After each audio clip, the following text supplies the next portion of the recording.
तो दोस्तों much awaited series of Neeraj Pandey and Khaki the Bengal chapter आ गई है और आपको भी उसका इंतजार होगा। मैं जानता हूं, मुझे भी उसका बड़ा बेसब्री से इंतजार था और मैंने आते ही लपक ली मतलब देख डाला भाई साहब। लेकिन ये क्या खरी उतरी है या नहीं उतरी है, इसी पे बात करने आ गए हैं हम। तो नमस्कार, आपका स्वागत है देखा क्या के एक और नए एपिसोड। इन शब्दों में अगर आप कहें तो ये पॉलिटिकल क्राइम थ्रिलर आप इसे कह सकते हैं। कहानी शुरू होती है एक दादा से जिसको बाघा के नाम से जाना जाता है। कहानी वाले यानी शशांक बहुत बढ़िया एक्टर है बंगाली सिनेमा सीरीज के, आप सभी लोग जानते होंगे। तो बाघा जो है एक बहुत खतरनाक माफिया है और प्रसन्नजीत जो है करप्ट पॉलिटिशियन का किरदार निभा रहे हैं। उसी समय आते हैं हमारे बाघा के यहाँ दो नए जवान खून, सागोर जिसका कि ऋत्विक ने कैरेक्टर निभाया है, और आते हैं रंजीत ठाकुर जिसका एक कैरेक्टर नए आदिल ने निभाया है। इनको इससे पहले मैंने नहीं देखा है और कभी देखा होगा तो मुझे फिलहाल याद नहीं है।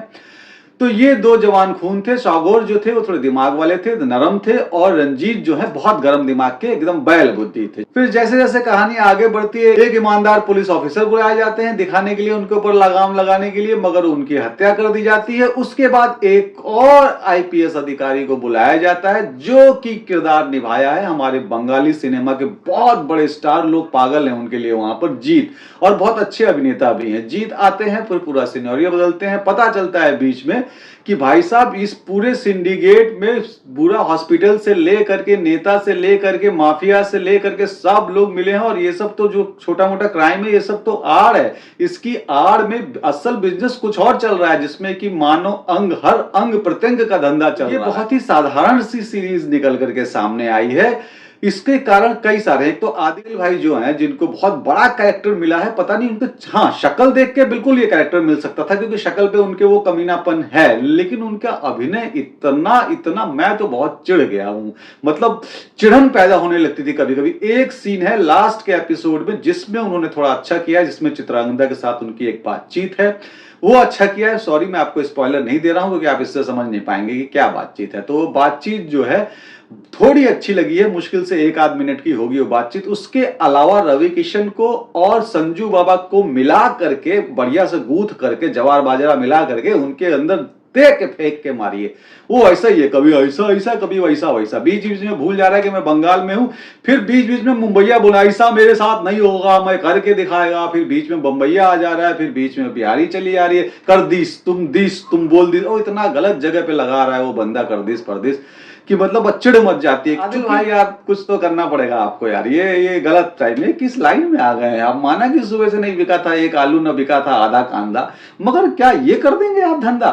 सॉरी टू से ब्रदर।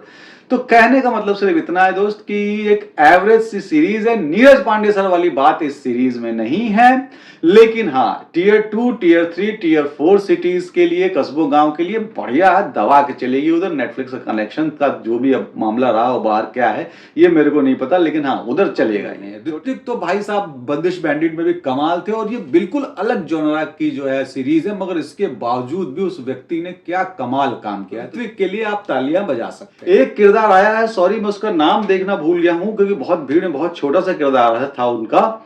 वो किसी मिनिस्टर के भांजे थे और पहले ही दूसरे एपिसोड में है जिसमें जब वो कमान संभालते हैं, जीत जो हमारे मेन अधिकारी हैं, जब जीत कमान संभालते हैं तो वो आने के बाद छापा मार रहे होते हैं एक जगह जहां पर कुछ गुंडे हथियार बना रहे होते हैं। वहां अचानक घुसते हैं, वहां पर एक बंदा मिलता है जो बहुत बड़ी बड़ी शेखी वगैरह था, मैंने तो 2-3 जो है बलात्कार कर रखे हैं और ये कर रखा है वो रखा है। फिर अपने मिनिस्टर मामा को फोन लगाता है और धाड़ से गोली मारते हैं जीत उसको।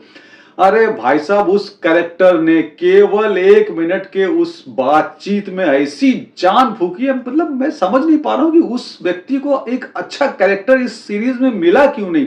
आप देखिएगा, ये रही उनकी फोटो। आप प्लीज इस आदमी का काम देखने के बाद जरूर कमेंट कीजिएगा अगर मन हो तो, अगर आपको इनका काम अच्छा लगा हो। बहुत शानदार काम किया है भाई साहब आपने। कुल मिलाकर ये राइटिंग के मामले में बहुत एवरेज राइटिंग है। कैरेक्टर्स सभी ने उम्दा काम किया है, कुछ को छोड़ करके। जैसे कि चित्रांगदा ने काम तो अच्छा ही है, मगर क्यों थी वो बाइट्स देने के लिए आना जाना, फिर बीच में एक आध एपिसोड में गायब भी हो गई थी, केवल बाइट्स देने आती थी। जितनी भी चीजें हैं इसमें बड़ा ऑब्वियस है। कास्टिंग भी इतनी ऑब्वियस है, जैसे कि अब शशांक जी की कास्टिंग बहुत ही बेहतरीन एक्टर है। ये सब बड़े बंगाली कोई भी बनती है ना, जब कोई भी सीरीज या कोई फिल्म बनती है तो ये लोग बड़े ऑब्वियस कास्ट हैं। 3 स्टार से ज्यादा अगर बहुत जोर भी लगा देंगे तो 5 आउट ऑफ 3 से ज्यादा इसको मार्क नहीं दे पाएंगे। तो अगर आपने मेरा ये वीडियो यहां तक देखा है तो आपका बहुत बहुत शुक्रिया, धन्यवाद। फिर मिलेंगे यहीं इसी चैनल पे, आइएगा जरूर। नमस्कार।